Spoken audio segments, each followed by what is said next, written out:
ನಂಜನಗೂಡು ತಾಲೂಕಿನ ರಾಷ್ಟ್ರೀಯ ಹಬ್ಬಗಳ ಆಚರಣೆ ಸಮಿತಿ ವತಿಯಿಂದ ನಂಜನಗೂಡಿನ ಶಾಸಕ ದರ್ಶನ್ ಧ್ರುವನಾರಾಯಣ್ ಅಧ್ಯಕ್ಷತೆಯಲ್ಲಿ ತಹಶೀಲ್ದಾರ್ ಶಿವಕುಮಾರ್ ಕಾಸ್ನೂರು ನೇತೃತ್ವದಲ್ಲಿ ತಾಲೂಕಿನ ಬದನವಾಳು ಖಾದಿ ಗ್ರಾಮೋದ್ಯೋಗ ಕೇಂದ್ರದಲ್ಲಿ ಅದ್ದೂರಿ ಮತ್ತು ಸಡಗರ ಸಂಭ್ರಮದಿಂದ ಅರ್ಥಪೂರ್ಣವಾಗಿ ರಾಷ್ಟ್ರಪಿತ ಅಹಿಂಸಾವಾದಿ ಸ್ವಾತಂತ್ರ್ಯ ಭಾರತದ ಹೋರಾಟದ ರೂವಾರಿ ಮಹಾತ್ಮ ಗಾಂಧೀಜಿಯವರ 155ನೇ ಜಯಂತಿ ಕಾರ್ಯಕ್ರಮವನ್ನು ಆಚರಿಸಲಾಯಿತು. ನಂಜನಗೂಡು ಪಟ್ಟಣದ ನಾಗಮ್ಮ ಸರ್ಕಾರಿ ಹಿರಿಯ ಪ್ರಾಥಮಿಕ ಶಾಲೆಯ ಆವರಣದಿಂದ ಕಾಲ್ನಡಿಗೆಯ ಮೂಲಕ ಶಾಸಕ ದರ್ಶನ್ ಧ್ರುವನಾರಾಯಣ್ ಅವರ ನೇತೃತ್ವದಲ್ಲಿ 106 ಸಂಖ್ಯೆಯಲ್ಲಿ ಕಾರ್ಯಕರ್ತರು, ಮುಖಂಡರು ಮತ್ತು ಬೆಂಬಲಿಗರ ಜೊತೆಗೂಡಿ ನಂಜುಂಡೇಶ್ವರನ ದೇವಾಲಯದ ಮಾರ್ಗವಾಗಿ ಚಾಮರಾಜನಗರ ಬೈಪಾಸ್ ರಸ್ತೆಯ ಮೂಲಕ ಬದನವಾಳು ಸಮೀಪದ ಖಾದಿ ಗ್ರಾಮೋದ್ಯೋಗ ಕೇಂದ್ರಕ್ಕೆ ತೆರಳಲಾಯಿತು. ನಂಜನಗೂಡು ತಾಲೂಕಿನ ಈ ಖಾದಿ ಗ್ರಾಮೋದ್ಯೋಗ ಕೇಂದ್ರಕ್ಕೆ ಭಾರತ್ ಜೋಡೋ ಯಾತ್ರೆಯ ಸಂದರ್ಭದಲ್ಲಿ ಕಾಂಗ್ರೆಸ್ ಪಕ್ಷದ ನಾಯಕರಾದ ರಾಹುಲ್ ಗಾಂಧಿ ಸೇರಿದಂತೆ ಮುಖ್ಯಮಂತ್ರಿ ಸಿದ್ದರಾಮಯ್ಯ, ಡಿಕೆ ಶಿವಕುಮಾರ್, ಘಟಾನುಘಟಿ ರಾಜಕಾರಣಿಗಳು ಮಹಾತ್ಮ ಗಾಂಧೀಜಿ ಕಾಲಿಟ್ಟ ಈ ನೆಲೆಯನ್ನ ಅಭಿವೃದ್ಧಿಪಡಿಸಲು ಸಲಹೆ ಸೂಚನೆಯನ್ನ ನೀಡಿದರು.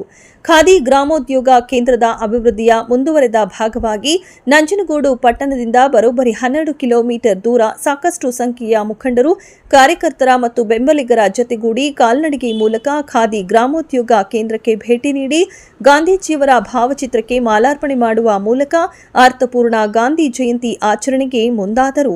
ನಂತರ ಕಾರ್ಯಕ್ರಮವನ್ನು ಉದ್ದೇಶಿಸಿ ಮಾತನಾಡಿದ ಶಾಸಕ ದರ್ಶನ್ ಧ್ರುವನಾರಾಯಣ್, ಬದನವಾಳು ಪಾದಯಾತ್ರೆ ಯಶಸ್ವಿಯಾಗಿದೆ. ಖಾದಿ ಗ್ರಾಮೋದ್ಯೋಗ ಕೇಂದ್ರ ಮತ್ತು ಬದನವಾಳಿಗೆ ಗಾಂಧೀಜಿಯ ಸಂಬಂಧ ಇದೆ. ಈ ಹಿಂದೆ ಐತಿಹಾಸಿಕ ಭಾರತ್ ಜೋಡೋ ಯಾತ್ರೆ ಮಾಡಲಾಗಿತ್ತು. ಖಾದಿ ಗ್ರಾಮೋದ್ಯೋಗ ಕೇಂದ್ರವನ್ನು ಅಭಿವೃದ್ಧಿಪಡಿಸಲಾಗುವುದು ಮತ್ತು ಅಭಿವೃದ್ಧಿಪಡಿಸಲು ಬಜೆಟ್ನಲ್ಲಿ ಈಗಾಗಲೇ ಅನುದಾನ ಘೋಷಣೆ ಮಾಡಲಾಗಿದೆ. ಪಕ್ಷಾತೀತವಾಗಿ, ಜಾತ್ಯತೀತವಾಗಿ ಪಾದಯಾತ್ರೆ ಮಾಡಿದ್ದೇವೆ. ಗಾಂಧೀಜಿ ಬಂದ ಜಾಗದಲ್ಲೇ ಗಾಂಧಿ ಜಯಂತಿ ಆಚರಣೆ ಮಾಡಬೇಕು ಎಂದು ಆಯೋಜನೆ ಮಾಡಿದ್ದೇವೆ. ದೂರದೃಷ್ಟಿ ಇಟ್ಕೊಂಡು ಅಭಿವೃದ್ಧಿಪಡಿಸಲು ಇಂತಹ ಒಂದು ಅರ್ಥಪೂರ್ಣ ಕಾರ್ಯಕ್ರಮಕ್ಕೆ ಮುಂದಾಗಿದ್ದೇವೆ ಎಂದರು.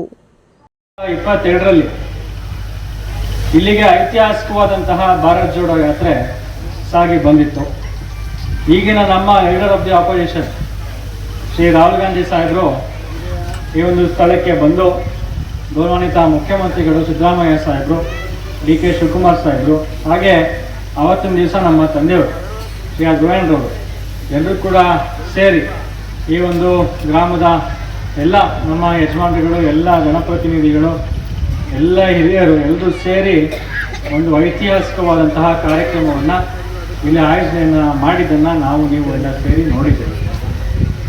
ಆ ನಂತರ ಹಲವಾರು ಭರವಸೆಗಳನ್ನು ಅವತ್ತಿನ ದಿವಸ ಇಲ್ಲಿ ನೀಡುವಂಥದ್ದು, ಈ ಒಂದು ಖಾದಿ ಮತ್ತು ಗ್ರಾಮೋದ್ಯೋಗ ಕೇಂದ್ರವನ್ನು ಸಂಪೂರ್ಣವಾಗಿ ಅಭಿವೃದ್ಧಿಗೊಳಿಸ್ತೇವೆ ಅನ್ನೋ ಮಾತನ್ನು ಕೂಡ ಅವತ್ತು ನೀಡಿದಂಥದ್ದು.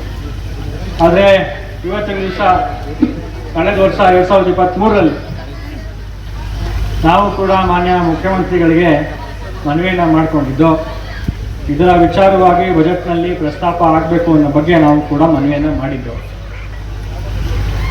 ಅಕ್ಟೋಬರ್ 2ನೇ ತಾರೀಕು ನಾವು ಒಂದು ಸರ್ಕಾರಿ ಕಾರ್ಯಕ್ರಮವನ್ನೇ ತಾಲೂಕು ಮಟ್ಟದ ಆಡಳಿತದಿಂದ ಇಲ್ಲೇ ಮಾಡಬೇಕು ಅನ್ನೋ ಒಂದು ಪ್ರಯತ್ನವನ್ನು ನಾವೆಲ್ಲರೂ ಸೇರಿ ಮಾಡಿದೋ. ಆದರೆ ಆವತ್ತಿನ ದಿವಸ ನಮಗೆ ಅನುಮತಿ ಸಿಗಲಿಲ್ಲ.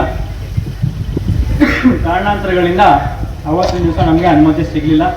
ಆದರೆ ನಾವು ಪಕ್ಷಾತೀತವಾಗಿ, ಜಾತ್ಯತೀತವಾಗಿ ಎಲ್ಲರೂ ಸೇರಿ ಒಂದು ಪಾದಯಾತ್ರೆ ಮುಖಾಂತರ ಇಲ್ಲಿ ಬಂದು ಇಲ್ಲೇ ಆಚರಣೆಯನ್ನು ಮಾಡಿದೆವು.